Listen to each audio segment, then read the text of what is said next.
เห็นน้องหิวคู่ไปตอนเช้ากูสิซ้อมมึงบ่เลยซ้อมมึงแล้วอย่าน้องตก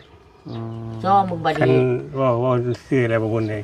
คันว่ามันยังก็สิเพิ่งเอื้อยมันยังก็สิเพิ่งเอื้อยแล้วก็ยังเป็นกรรมนะบ่บุญวันนี้ก็เห็นน้องอันใดพอที่ว่าเฮาซอยตัวเองได้ก็ซอยไปพื้นเนี่ยก็พื้นไปแหละพอเสี่ยงก็เสี่ยงไปแหละบ่อยากเป็นกรรมต่อกันนะแค่นี้ก็บุญแค่นี้ก็กรรมมาหลายแล้วเป็นบาปเป็นกรรมต่อเฮงจำนี่บ่บ่แห้งบ่อันนี้คือเบิดแล้วเนาะเบิดแล้วอ๋อน้อยมันเป็นหยังอันนี้คือชุดเนี่ยเนาะ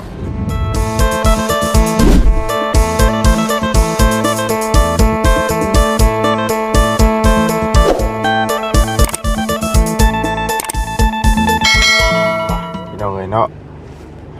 ต้องอยู่ตามตรงไห้ตรงหน้าตามป่าตามดอนพี่น้องเอ้ยเนาะต้องบุกเข้ามาก็โทรถามเป็นไงพี่น้องเอ้ยเนาะเกือบบ่พอว่าสิกลับไปเด้นี่เนาะมาหาเคสที่ว่าสองไอ้น้องอยู่ทงไห้ทงหน้าเนี่ยพี่น้องเอ้ยเนาะเอาพี่น้องเอ้ยก็สิเข้าไปเบิ่งไปส้มกันเป็นจังไดเด้เนาะพี่น้องเนาะมื้อนั้นฝนฟ้าฝนลิ้น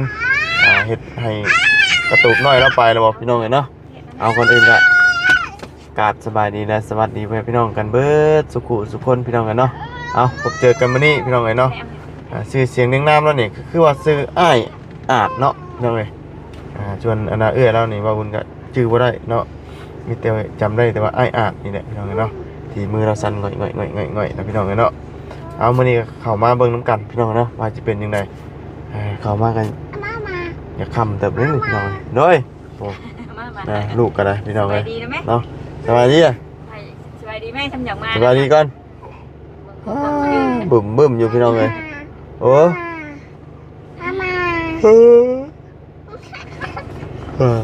บางหัวตีเจออยากมานำพี่น้องเลยเนาะฮะโดยป้าสาวพี่น้องเนาะไปเบิ่งก่อนเนาะนี่พี่น้องเลยเนาะอยู่แบบนี้เลยนี่เนาะอันนี้คือซ่อมแซมเนี่ยนะบ่หรือว่าจังได๋นี่เนาะเอาเดี๋ยวหาหมองจอดรถก่อนพี่น้องเอ้ยไปพี่น้องเอ้ยตัวหัวเราก็มีแต่น้ำนี่เนาะโดยเอาอยู่ผู้เดียวบ่อยู่เอ้ยไปใช้ใช่มื้อนี่โอ้เนาะโอ้สบายดีเด้อดีเด้อโดยสบายดีเด้อทั้งนั้นที่มาเยี่ยมมายามคนใจร้ายเด้อบ่บุญเด้อโดยสบายดีเอ้ยโดยเห็นรถคือคนว่ารถไกลโดยหาทางเข้าบ่พอเนาะบ่ยังบ่ได้มาโทษเด้อเด้อโดยเนาะเอาก็มาบ่ถึกถามโทรถามหมู่มานี่ก็ได้โดยว่าสิไปพุ่นได้กินนี่บ่ฮู้ว่ามาทางนี้เห็นรถบ่บุญขึ้นมาหันมานี่บ่ว่าโอ้ยนี่เนาะหม่องอยู่เนาะโดยลมมื้อนั้นบ่ไปมันง่ายบ่นี่น่ะก็ไปเลยก็ไปต้องพูดได้ลูกก็มันฮอดพูดแล้วแล้วก็บ่ได้ทั้งพูดก่อนพึ่งออกมาเบิดบ่ทั้งพี่เฮ็ดก็ไปถ้าพูดนั่นสักทีปินดินไปเบิดเอาไม้ใช่ไหมนี่เนาะโดยฝนตกมาหนูเป็นท่อนหมองอยู่เนาะโดยยามใดก็ได้เที่ยงหน้าเพิ่นบ่บุญเลยแต่ว่าเฮือนสำหรับเฮาว่าไงเที่ยงหน้าเพิ่นแต่ว่าเฮือนสำหรับเฮาโดยเพราะว่าหมองเฮามันบ่มีหมองอยู่เนาะโดยดินกับดินเพิ่นเที่ยงกับเที่ยงเพิ่นโดยแต่เฮือนเฮาแล้วอันว่าคือว่าทั้งบ่รีว่าได้ที่ได้ทางน่ะบ่ในวันนี้น่ะยังบ่ทันได้เลยบ่เอาแต่ไปเบิ่งซื่อบ่ไปเบิ่งแต่เพิ่นเปลี่ยนใจแล้วเพิ่นบ่ขายให้เพิ่นบ่แบ่งให้ได้เกือบไปลุงน้อยแต่จะคอยหาไปแหละได้กี่รอบน้อยหาไปแล้วเขาไปหาในบ้านพุ่นบ่โดยเนาะบ่บุญบ่ขึ้นเทิงกันบ่ไปจับไปเขานี่ ขึ้นเทิงก่อนพี่น้องเลยเนาะอ่า ขึ้นมาเบิ่งดูบ่บุญเอ้ยพิจารณาซอยแน่ โดยเนาะเอาเบิ่งน้ำกันพี่น้องเลยเป็นจังไดโอ้บันไดกันเนาะ คอยเด้อบ่บุญเด้อ โดยอย่ามันฮักเนาะ โดยบ่ได้ว่าอ้วนดอกจะมันได้ฮักซื่อ ก็บ่ฮักดอกนะยันแป้นเปื้อน โอ้มันกัดแน่นอนอยู่แล้วเนาะมันอย่างฮักเมื่อใดอีหยังก็ได้โดยอันนี้บ่นอนจ้าบ่นี่น่ะ โดยนอนอะไรของอัน ๆบ่นอนเอื้อยตัวนี้ขานอนข้างในพุ่น เจ้าน่ะนอนในพุ่น โดย อยู่สองคนตลอดเลยบ่หรือว่าจังได บางมื้อเอื้อยเพิ่นก็เข้าไปขายเครื่องเอาไปหาเครื่องขายอยู่ตลาดหยัง ขายหยังน่ะทั้งเอียเพิ่น ขายทั่วไปล่ะ ขายทั่วไป อันนั้นกันมีหยัง จับหันขายนี่จับนี่ขายหันนะบ่บุญบ่แม่นว่าเป็นหันเป็นหยังดอก กระโปกกระปูบ่อยหยังก็ขายไปเชื่อก็ซื้อห้อยกระปูหยังก็ขายไปมีหยังพอได้ซื้อก็ซื้อไป โดย ขายผ้าขายแพร่เล็กๆน้อยๆผ้ามือสองมือสองไปจังซั่นแหละเล็กๆน้อยๆไปพอได้แค่ไปขายน้ำตลาดนอกตลาดน้อยแถวน้ำตลาดเฮาหั่นแหละก็บ่เลิงลายดอก โดยเนาะ เรื่องนี้กระโปกกระปูบ่นั่นอันนี้บ่ไข่บ่ดอกบ่แดงซื้อเล็กๆน้อยๆก็ขายไปนำ บ่บุญกินข้าวมาแล้วบ่ โดยกินได้กินเพลินนะเนาะ โดย ชื่อไม่ได้กินนะบ่ กินแล้ว ได้ยังกินมื้อนี่ โดยได้ ได้หม่ำ ได้หยังของบอลี่เพิ่นซื้อมาฝาก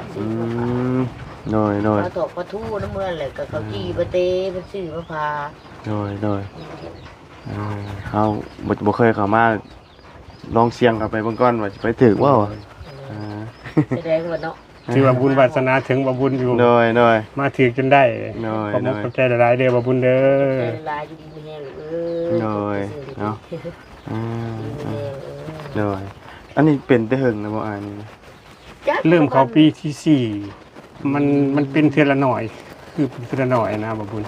โดย เริ่มเป็นจากนิ้วซี่สั้นดิกๆๆซื่อๆแล้วก็เริ่มแห้งขึ้นมาเรื่อยเริ่มเข้าปีที่คือมันต้องสั่นเวลานอนเนี่ยเวลานอนเนี่ยจ้ะ ไปได้นอน 4เวลานอนคันรับมัน มันรับเลย เพิ่น นี่ ว่าเพิ่นบ่บ่ ซ่านแม่จอบเบิ่งจอบมันบริษัทมันนอนธรรมดาคือคนธรรมดาคันมันรับนะ โดยคำว่าเฮาบ่รับนี่คือแบบว่าคือเฮานอนบ่ทันรับนี่มันติงอย่างเดียวได้บ่ ดีอย่างเดียว โดย คันได้ยินเสียงมันหายใจแห้งๆแล้วถือมันรับแล้วจอบไปเบิ่งมันก็นอนนิ่งธรรมดาบ่ได้ตีงได้เอ็นแบบนี้ม้อยอยู่คือคนเฮาธรรมดาปกติ โดย ให้มันหูมือขึ้นมาเราเอาแบบนี้เบิดมือลังเทื่อก็หักมือว่านี่เบิ่งมันบริษัทมือนี่เห็นมันสั่นแห้งสั่นแต่ดึก โดยเคยกวดเบิ่งอยู่ว่าเป็นย้อนหยังอันนี้นะ เพิ่นว่าเป็นโรคพาร์กินสัน โดยหักมิดแต่มือเหรอวะอัน ขากระสั่นเวลายืน ขากระสั่นเวลามันยากมันยากมันยืนกระสั่น โดยเฮาเฮ็ดหยังก็ยากแล้วจ้ะเนาะแบบนี้เนาะ โดย ยากนะ เฮาจับนี่มันก็มีแฮงอยู่ว่าจะอ้ายขออนุญาตถามเด้อ ก็บ่ค่อยมีแห้งร้อยเท่าใดตามสังเกตเบิ่ง เพราะว่าเฮาจับบ่ได้เนาะมันสั่นตลอดเนาะ คิดหยังก็ลำบากเลยมันสั่น โดย ต้องรอจังหวะมันหยุด โดย คันเฮาจับไปสิก็จับได้นี่จับมาสิก็จับได้อยู่แต่ถ้าเฮาจับสิ่งเล็กๆน้อยๆนะมันอยากจับยากหน่อยๆนึงคนใหญ่เขายื้อไปเฮาก็จับได้ แต่ว่าเวลาเฮ็ดหยังมันบ่คล่องแคล่วคือคนทั่วไปนะ โดย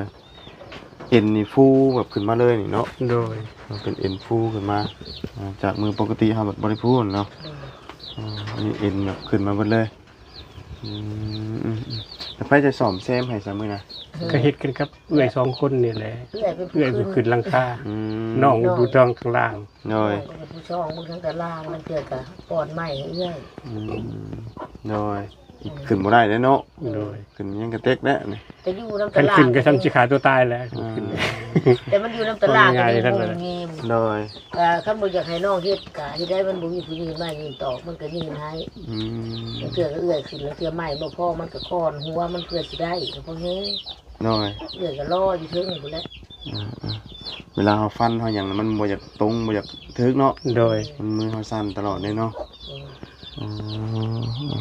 โอ้ยอันนี้ก็หาก็มาหาเอื้อยได้บ่หามจักวันที่เท่าไดเฮามามันมา ประมาณ เก้ามือเก้ามือ บ่ฮอดดอกสิประมาณสักมื้อ เพชรเก้ามือประมาณ อืม บ่เห็นกันแต่น้อยพุ่น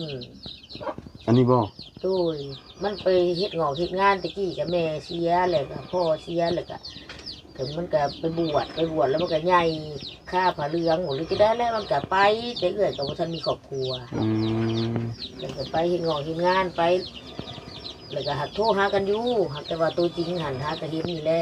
แล้วก็เห็นแต่ช่วงประมาณ10 ปีขึ้นหลังพุ่นแล้วก็น้องมาเทื่อนึงแล้วก็บ่ได้เป็นแบบนี้ดอก อ๋อ แล้วก็ไปเฮ็ดงานต่อหากินหาอยากอะไรมันก็ได้ น้อยน้อย แล้วก็บัดพ่อเห็นน้องกลับมาอีกบัดนี้มันเป็นอันนี้นะ อืมน้อยน้อยอ๋อตะกี้น่ะบ่ได้อยู่นํกันเนาะ ด้วยแม่เสียแล้วก็บ่มีหยังเนาะ น้อยน้อย ไปน้องก็ต่างคนต่างไป อืม หาอยากทั้งนั้นแหละก็เดี๋ยวไปดู น้อย ไปหาอยากต่างไปต่างไปแล้วก็บัดพ่อมากับหากับมาเห็นกันนี้ อืมมาเห็นพ่อกันมันเป็นแบบนี้แหละเนาะ ดู อืมเนาะก็ทรมานเนี่ยเนาะแบบนี้ ดู เนาะ ก็คิดอีตัวน้องเขาก็สิซอยน้องแบบนั้น จะเฮ็ดได้ไรเนาะ ครับ คันว่าเงินคำกับหังมีอยู่กับบ่หลายคันว่าบ่มีกับบ่เป็นเอาหาอยู่ดีกับมีน้อย น้อย อดกิ น้ น อย ใส่ปากใส่ท้องไปวัน อืมอืมน้อย ๆบ่อยู่บ่เช้าก็สิแหละอันนี้ก็พออยู่ดินเพิ่นดินนาเพิ่น อันมาอยู่นี่จะหึงนะบ่ใช่ อยู่นี่เห็นบ่อยู่นี่ก็สิประมาณขวบปีหนึ่งเดือนนี่แหละ อืม แต่ก่อนอยู่เทิงกัน แต่ปีหนึ่งหันอยู่ตัวนั้น อยู่ดินของผู้หนึ่งหัน อืม แต่บัดนี้หันผู้นั้นหันบ่ให้เฮ็ดนาให้ย้ายออกผู้นั้นหัน อยู่หันในปีนึงอยู่หันในปี2 ปีอยู่นี่ในปีหนึ่งปีที่ครบเดือนนี้ปีหนึ่งรวมกันเป็น3 ปี อ๋อน้อยน้อย ถึงแล้วอยู่หัน2 ปีอยู่ปีหนึ่งรวมกัน3 ปีแล้ว 3 ปีแล้วเนาะ โดย อืมอันนี้เฮาอยู่อาศัยอยู่แต่อันนี้สิบ่ได้เฮ็ดหยังติ บ่ได้เฮ็ดเลยลูกก็อาศัยขออยู่ดินเพิ่น ข ซื่ อ อ ขออยู่ดินซื่อมีแต่เฮาหาค้าขาย ๆโดย พอได้กินอันละซื้อข้าวซื้อน้ำกินเนาะ พอได้กินไปบ้านๆไปนะเขาก็หน้าให้หน้าตะกร้าก็บ่มีหยังเบิดแต่ดินอยู่ยังบ่มีอันนี้ก็ขอเพิ่นอยู่ น้อย ซ้ำๆเขามีบ่อนไปหรือเลื่อนไปก็สิขออยู่ไปเพิ่นให้นี้แท้ๆก็ไปขอปู่เพิ่นมีใจบุญต่อไปอีกความคิดนะเพราะว่าเฮาสิคิดไปหลายมากมายมันก็บ่มีเลยดิ น้อย ก็คันว่าเพิ่นบ่ให้อยู่แล้วก็ขอต่อไปคันว่าเพิ่นบ่ให้อยู่แล้วก็ไปง่ายไปทางอื่นมีความคิดว่าซั่นๆมันคิดตัวมันสิได้มามันบ่มีแล้วมันสุดแล้ว อืม ก็ได้ น้อย สุดบอกว่าสุดลง จักในเฮ็ดเนาะ เลยสุดแล้วอีนี้ได้ลูก น้อยจังไดเนาะแต่หมองอยู่หมองเช้าเวลาฝนตกฝนดินยามใดกันหอบหาส้นอยู่เนาะ ดู หาเลือกมองมันบ่หัวแล้ว หาเลือกบ่มัน นี่รังคาเฮ็ดใหม่นี่ยังบ่หัวมองได้มันอยู่มองได้มันหัว เออ ยังบ่ได้หัวอยู่ น้อย จักมือได้แล้วเพิ่นสิเทลงมาลองเบิ่ง กับเพิ่นเทมามือใดก็มือนั้นก็มือหอบแล้ว อันเพิ่นเทมาแต่สะทุดีเพิ่นเทดำอันทอดตะพุนค่ะ น้อย เทสิผลยันล้ม ยานแห้งขนาดนี้ ตัวมือลมแห้งๆนั่นน่ะฝนตกทั่วบ่ได้เนาะ โดย เซโนนี่ โอ้ อันนี้คือเลยก็เข้ามาพี่เลย เขามาแบบนี้ได้ว่าทางผู้มันไปเป็นแผ่นทางคุณน่ะ คือเช้าเข้ามาไปรอเก็บเอาสังกะสีอยู่เทิงหน้า ตัวข้างสองแผ่นทางนั้น น้อ เดี๋ ย ยวนี้หันบ่ได้ไปตัวนี้ย่างคือเก่านี่สิ ก็พอดีเปิดกล้องมือแรกเลยแหละบุญ น้อย ตื่นเช้าขึ้นมากับเบาเสียงเป็นคนแรกเลยมาเปิดกล้อง ขึ้นไปกับอีต้นเจ้าของขึ้นไปกะไอ้สิว่าจังได๋แม่บ่จักแน่สิเว้าอธิบายให้ฟัง น้อยเนาะแล้วน้ำไหลอันตักใช่จ้ะนี่ น้ำสร้างอันนี้ นี่น้ำสางบนดำๆเลยก่อนอันนี้บนดำๆคุมมุมอันนั้นนะ ผู้ ดูหันแล้วก็มีรักอันหนึงอันนี้หันทันรักนะนั่นแหละน้ำสาง น้ำกินบ่ โดยทั้งกินทั้งอาบที่หันและใส่น้ำใส่ๆได้ อ๋อบนบริบอกบ่แรงจ้ะ บริโภค เลิกแต่บ่ ก็ ประมา ไล่ ณ เป็นปอกหันปอกมันเป็น4 ปอก ปอก 4ท่อ สีท่อละ50เซนเนาะ ใช่ไหมอันนี้น้ำกินข้าวโพดนี่น้ำกับไม่สางนะ มีบ่ ดู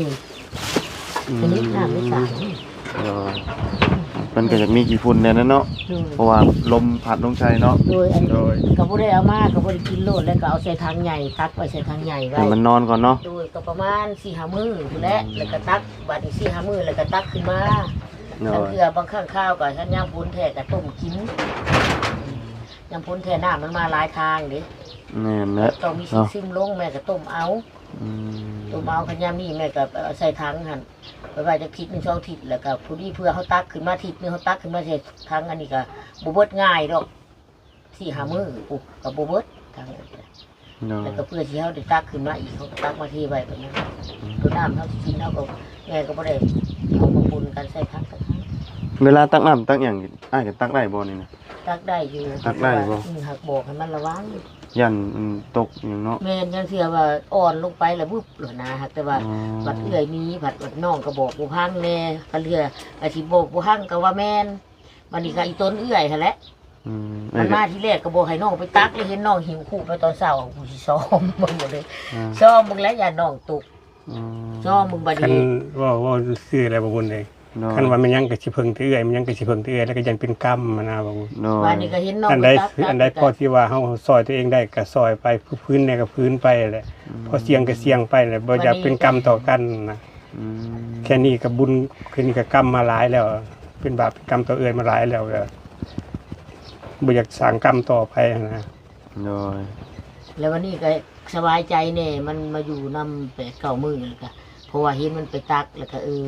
ก็เชื่อใจมันแน่อยู่ประมาณ 7-80% แล้วนะ อืม เพราะว่าก็เห็นมันไปตักก็คือว่ามันก็ไข่อยู่นั่นแหละก็มีแฮงโอ้ยมือมันมาหอดทีแรกนี่โอ้ยใจแฮงขนาด โดย เพราะว่าบัดเฮาไปแล้วคันเฮาตักไว้ให้ก็สิหลายส่วนได้เนาะบัดเฮาไป น้อย หาเงินแล้วเที่ยวไปอันมื้อ2มื้อเนาะ อืม คือนำมันนี่ก็มานี่ก็ไข่ในน้องนี่แหละเห็นมันไปตักกัดให้มันระวังเลยกับมันก็คือว่าไข่เน่นะ อืม ทำบุไปซอยเอื้อยกับมันก็คือว่าแหละบติแต่น้องอันนี้ โดยก็อยากแบ่งเบาเนาะ เอื้อยก็อย่างแท้ๆบติแต่มันก็ได้ การปกติแล้วเพราะว่าเราก็อยากแบ่งเบาอยาก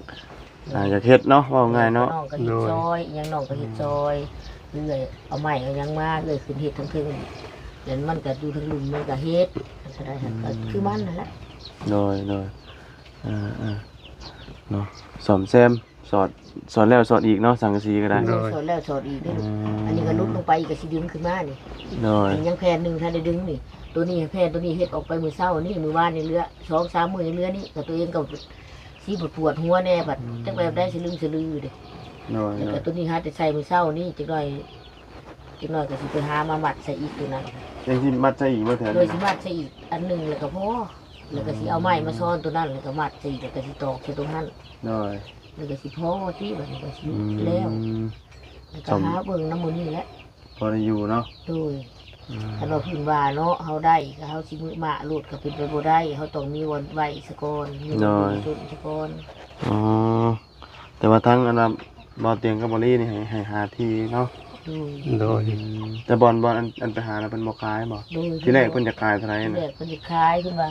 โอ้ยเพิ่นว่าจะได้100,000ก็แต่ประมาณ4 ปี3 ปี4 ปีนี่เลยแหละแต่ว่าไปถามเพิ่นว่าสิขายอยู่แต่วันนี้ว่าเอื้อยก็บ่มีรายเงินนั่นล่ะให้เอื้อยแน่ปันเอื้อยแน่ว่าได้อยู่ดอกเอื้อยว่าซั่นอันนั้นเจ้าเอา50,000จะเป็นยังโอ้เงินบ่มีเด้ล่ะเอ้ยปันเอื้อยประมาณจัก40,000บ่ได้บ่ได้คันเว้าในนั้นก็เฮาบอกว่าได้แล้วมื้ออื่นมื้อแรงเฮาสิถามเอื้อยเฮาก็เด้อแล้วมื้ออื่นเฮาสิให้คำตอบแล้วก็คือมื้ออื่นก็คือจังมื้อวานนี้เนาะ เนาะ แล้วก็แม่ก็ไปถามว่าโอ้ยบ่ได้เด้อเอ้ยฉันเอื้อยเฮาบ่ให้ขายว่าซั่นบ่ได้ก็ยาวแล้วเพิ่นก็เว้าให้อุ่นใจเนาะก็ดีใจแหละมา เนาะ แล้วก็มาเว้าให้น้องพังแล้วก็ยาเขาก็ไปหาบ่ไม้สิบ่มีบ่ผู้อีตนสงสารก็หาไปเบิ่งก่อน เนาะหาไปเบิ่งเรื่อยๆเนาะ เด้อ เฮ็ดจังได๋ซะ เด้อ อันนี้ก็เถียงหน้าอันนี้น่ะคือเพิ่นบ่ได้มาอยู่เลยแม่นบ่อันคืนยามหายามหน้าก็ เถียงหน้าอันนี้ฮะเถียงอันนี้ของแม่เบิดได้ อ๋อคือมาอยู่เฮาปลูกเอง ยู่ขี้ดินละหลอดนี่ได้ขออยู่ขี้ดินละหลอดแม่เฮ็ดเอาเองเบิด โอ้ ได้ คือนี่เฮามาปลูกเอาเอง ของแม่เบิดได้นี่ฮะ อ อ๋อ แม่นเถียงของแม่นเฮือนของเขาได้ของ เพ แม่ ราะว่าไงครับมาอันปลูกดินหน้าเพิ่นสิเนาะ ดินหน้าซื้อแม่ขอดินหน้าหัน อืม ของแม่เบิดได้นี่แล้วก็สองกระสีไม้กระตอดกระแตดอันนี้ก็ของแม่เบิดได้ อ๋อคือเฮ็ดเองอันนี้เนาะ โดยมีแต่ดินโหล่นนี่แหละแต่กี้ก็เป็นบวกคุ้ยนี่เป็นบวกคุ้ยเป็นน้องเป็นบวกคุ้ย3-4บวกนี่กระทมเอาได้ อืม อันนี้ผู้เจ้านาเพิ่นล่ะของแม่เบิดแหละหัวห้าวอันนี้ก็แม่เฮ็ดเอาเบิดจัดเอาเองเบิด โอ้คิดว่าเฮามาตอนเฮามาอยู่นี่อยู่แบบ บ่ เป็นอันเทียงรถหั่น เป็น นะ เดินเลย เป็นเดินเนาะ โดยเป็นเดิน อ๋อมาปลูกเอาเองเลยนี่เนาะ โดย อ๋อ มีแต่ทอกขี้ดินนี่แหละของเพิ่น อืมอืมอืม แม่เฮ็ดเอาเองเบิดอันนี้ โดย เบิด พอได้ชนได้เศร้าเนาะ โดย อ๋อ โอ้ยเหลือเขาแม่กินยาเขาอยู่ในบ้านเนาะก็คือใช้เงินคำกับแก้วนี่แหละไปเช่าเขาเลยก็คือว่าอยู่ได้ก็อยู่ไปกันซะ อืม อยู่ไปมันก็คันบ่คิดว่าเขาสิแนวอื่นก็บ่มีใครคิดดอกเขาบ่มีหยังนะแล้วก็ โดย อยู่ไปอะนะแต่เขาก็บ่มีใครมากุกมากวนดอกกลางค่ำกลางคืนกัน อืมมันเฮาบ่มีก็มันสิมีไฟมากวนเนาะ โดย เบิ่ง ขนาดหมองชนหมองเศร้าก็ยังสิอัน โดยหันแหละ บ่มีสิชนน่ะยังสิคิดว่ามีเงินค้ำหลายอยู่กับ โดย เนาะ หันแหละหมู่เพิ่นเว้าว่ามึงบ่ย่านบ่เคยโอ้ยย่านไปจังเลยกูบ่ได้มีไปจังไดเขาพอได้มาคิดกันกู อืม หัวลังเทื่อหมู่มาเล่นน้ำ อืม แล้วก็จะถูกเป็นบุญดอกบ่มีผู้ใดมากุกมากวนดอก โดยเนาะ ก็อยู่ไปอยู่ดอกน้ำก็บ่ได้ใช้อยู่ อ๋อกินน้ำใส่นี่มันอยู่พุ่นเนาะ โดยเป็นบุญดอกเป็นโพดน้ำก็ใกล้ๆหั่นน่ะ อืมแต่มีแต่เจ้าบ่ใส่นี่ โด นะ ยไม่เป็นแม่นี่แหละใช่บัดนี้เทื่อมีอ้ายหนึงเรามีครอบครัวเราก็มาตักแล้วเทื่อเราก็มาตัก อื เรามี ม สองสามคือกัน เราอยู่คนเดียวเราก็แม่เราเสียไป โดย เห็น โดย แต่เล่าเลยมาตักแล้วเทื่อกัน เนาะนี่แหละเนาะสภาพอยู่ก็ได้เด้อเบิ่งนี่เด้อ โดยเชิญเลยครับ ย่างก็เลิกลูก ยางบ่รถบ่บุญยางบ่รถ ย่างไว้บ่เป็น โอ้ยมันสิบ่ฮักบ่ บ่ฮักดอก บ่ฮักดอก ตาม บ่ นั้นแหละย่างไปตามนั้น เนาะแต่ว่านี่ก็ย่านอยู่เด้นี่เนาะ มองชมย่างไปเลยขามไปเลยมันย่างทางนั้นย่างเป็นพี่ ยางบ่รถบ่บุญยางบ่เลย โดยก็ย่านคือกันนะเฮาย่านมันฮักเนาะ บ่ฮักด อ๋ อ อก ก็แถวนี้น่ะแม่นอ้ายนอนเนาะทางนี้เนาะ ย่างไปโลดไปทุกหัวย่าง ยางบ่รถยาง ย่างไปลูกบ่เป็นย่าง โดย ดอกนี่คะแนนอยู่ดีอืม อ๋อนี่ โดย อ้ายนอนทางนี้ โดย นอนทางหน้าเนาะอืมทะลุปุโป่งเลยเข้ามา โดย ลมมาอันว่าตอนพายุเข้านี่มันตีเข้าทั้งหน้าทั้งหลัง เจ้า เนาะ มาทางพี่บัดนี้เจ้ามาทางพี่ มาทางนี้บ่บุญเลย บ่บานใจในหันเจ้าของมาพี่ มาทางนี้ยางมาทางนี้ ได้อยู่อืม เหยียบบนหัวแป้เลยเหยียบหันเลยขาดขึ้นมาเลย บ่ฮักเนาะ เนาะแล้วปลูกบักพริกพอได้กินเนาะเอาน้ำนี่ได้โหดอ่ะกะ โดยน้ำแล้ว น้ำนี่น้ำสร้างนี่เนาะ โดย อ๋อน้ำหนองนี่เด้บ่ได้ใส่บ่ คนได้ใช้น้ำสางกับคนใช้อยู่แล้วก็ไปหาตัวนั้นมาเลยก็ถอกใส่นั่นแหละก็มันเลือดก็ถอกใส่พริกน้ำเลย เลยไก่กานี่แม่นบ่เลยบ่ไก่เจ้าบ่ โดย เลี้ยงพอได้แก้ไขเนาะ โดย บ่เลี้ยงมันยังกระเต็กกันเนาะ โดยเลี้ยงนั่นแหละมักเลี้ยงแน่เลยหนึ่ง น้อย บางทีเอาบ่มีก็พอได้แก้ไขน้ำเขากันแหละ โดย ปีนี้ก็ขายช่องเสือเลยเด้ก็พอได้ใช้ คือทั้งอ้ายนี่บ่ได้เคยมีเมียเลยบ่หรือว่าได เคยมีตั้งแต่17 18อายุ18ปี แต่ว่าบ่ได้ลูกได้เต้าบ่ ได้ลูกคนหนึงแต่ก็เขาก็อยู่นำแม่เขาตั้งแต่น้อย อ๋อ เลิกกันก็เขาได้ลูกได้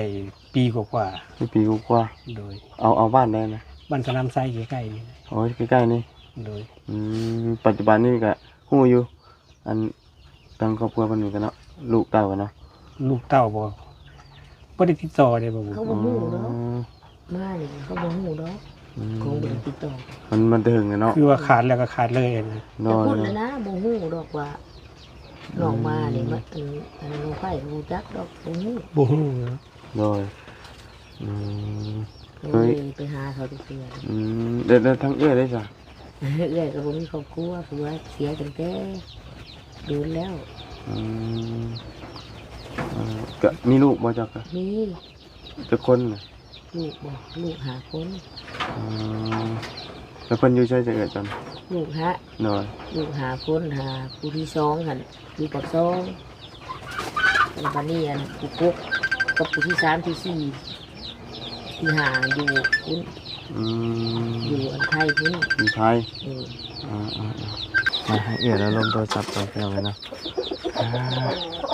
รถที่บ่ขี่อันเวลาไปค้าขายนะ โดย อ๋อรถจักรคันหนึงเนาะพอได้ไปหาขายผักขายหญ้าอันนี้ก็บ่ปลูกด้วยเจ้าปลูกอันนี้นะ เอื้อยปลูกไว้ อืมแต่ละมื้อแต่ละเว้นกันบ่ได้ไปใส่แล้วหน่อยเนาะ บ่ได้ไปซะแล้วอยู่นี่แหละ อ๋อว่าไงสิเฮ็ดหยังก็บ่ได้นะเนาะ โดย คำว่าเฮาบ่เป็นอันตัวนี้นี่เฮ็ดได้เนาะอหยัง โด ก็ ย ตอนทำอิฐนี่มันเป็นนิ้วซี่นี่เดียว มันกระดิกนิ้ว4นิ้วเดียวนี่ดิก อืม ข้างเดียวข้างขวานี่ ข้างขวาทำอิฐ โดยนิ้วเดียวนี่แล้วก็ลามขึ้นมาเรื่อยลามมาเรื่อย อืม จนปัจจุบันนี้ก็ย่างเข้าปีที่4 ปีที่4เนาะอันเนาะคือเป็นเบิดซอง เป็นเบิด2 คือเฉพาะยามนอนอย่างเดียวเนาะที่ว่าบ่ติงเนาะ โดย มันมีโอกาสหายบ่แบบนี้ ตามหมอเพิ่นว่าบ่มีโอกาสหาย แต่บางคนก็ว่าหาย อืม แต่ส่วนหลายแล้วบ่หายหลายกว่า อืม ตามที่ว่าตั้งแต่เบาทีมงานสายบุญเขามาถ่ายวิดีโอนี่นะ น้อย แล้วก็อันคอมเมนต์จาก FC มาบอกว่าบ่หาย ๆ มีแต่กินยาบรรเทาไปซื่อ กินยาบรรเทาแบบว่ามัน โดย เป็นแห้งสิบ่ โดยบ่ให้มันสั่นแฮง อ๋อน้อยแต่ประเภทเขาจับเขาอย่างนี้จับแน่นนี่มันสั่นอยู่บ่เวลาเขาจับกำแน่นนี่ก็เด้อแห้งจำนี่บ่ บ่แห้งบ่ อันนี้คือเบิดเลยเนาะ เบิดแล้ว อ๋อน้อยมันเป็นหยังอันนี้คือชุดเลยเนาะ โดย เห็นว่ามันบ่มีแห้งเนาะมันจะใช้แห้งกำแบบว่าโบราณเนาะ เลย เฮากำว่าง่ายเนาะคือเฮาสิไปจับของหนัก มันก็ต้องรุดเนาะ เลย รุดมือรุดหยังโดยก็คือสาเหตุที่เป็นนิ้วเดียวเนาะทุกอิดเนาะ แต่นี่เป็นนิ้วเดียว อืม พอรู้สึกเลยเริ่มอาการแรกเป็นนิ้วเดียวนิ้วสี่นี่สั่นแบบนี้สั่นนิ้วเดียวแบบนี้ อ๋อ แล้วก็ลามมาสั่นเป็นทั้งแขนเลยแบบนี้ อืม ปัจจุบัน โดย แต่มันก็ใช้เวลาอยู่ประมาณ3 ปีกว่า4 ปี อ๋อ ก็จะมาเป็น โดย สุดแล้วบ่บุญเลยสุดแล้วชีวิตนี่จังค่อยว่ามาพึ่งสายบุญทั้งหลายช่วยเหลือ โอ้ยเนาะ สุดแล้วผู้ขาน จากแนวเฮ็ดเนี่ยเนาะ เอาจากแนวเหตุแล้วขอพึ่งบารมีสายบุญให้เมตตาสงสารผู้ขาเถิด เนาะหลักๆตอนนี้ก็คืออยากได้ทีเนาะ โดย เพราะได้ไปปลูกหมองอยู่ไม้เนาะว่าไงเนาะ โดย อันนี้สิถ้าสิซ่อมแซมก็คือเว้าเนาะ โดย เป็นให้ง่ายมื้อใดก็เป็นได้ง่ายเนาะ โดย เลยตอนมาอยู่นี่คือเป็นให้หน้าตะลุกอันนี้เนาะ โดย อันนี้คือเราเฮ็ดเองมาเลยกระตุกกระติบนี่เนาะ โดย พอได้อยู่รวมมาแล้วก็3 ปีเนาะตอนนั้นน่ะอยู่พุ่นเนาะ โดยตอนนั้นเพิ่นอยู่พุ่นอยู่พุ่น2 ปีมันอยู่นี่ปีหนึงย่างเข้าปีที่2อยู่นี่ เลยแต่อ้ายมาอยู่นำหากมาอยู่ เด็ก8 มื้อ 9 มื้อนี่ บ่8 มื้อ 9 มื้อนี่บ่รวมๆทั้งอันช่วงบ่เสียงมานี่บ่ โดยก่อนบ่เสียงมา3 มื้อ เลยเฮ็ดได้จังอันบ่เสียงที่เข้ามาพ่อนี่ อันน่ะ ซดเข้า Messenger เพิ่นขอความช่วยเหลือจากเพิ่น อืม แซดเข้าหาบ่เตียงแน่บ่จันแน่ โดย แล้วบ่เสียงบ่ลี โดย มือแซดหาบ่เสียงมื้อนั้นฝนตก9 โมงมันหยุดแต่เบิดทางแล้วบัดนี้แซดหาบ่เตียงก็บ่ตอบบ่จันก็บ่ตอบบ่ลีตอบอยู่แต่บ่เห็นเพิ่นเข้ามา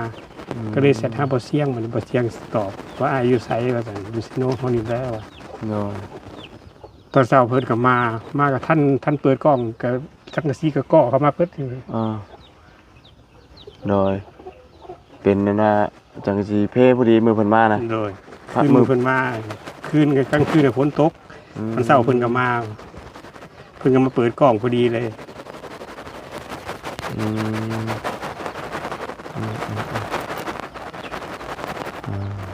ครับจังสิเปิดไปพอดีมือว่าเชียงมาเนาะ โดย ไปเลย อันนี้เราซ่อมแซมไหมเนาะใหม่ๆเนาะ โดย บ่ได้ใช้ใหม่ช่วงนี้ยังพออยู่เนาะช่วงหน้าฝนเนี่ยเนาะ หน้าฝนหน้าลมนี่แหละ หน้าลมนี่แหละมันเป็นอยู่เนาะ ก็เป็นอยู่แหละ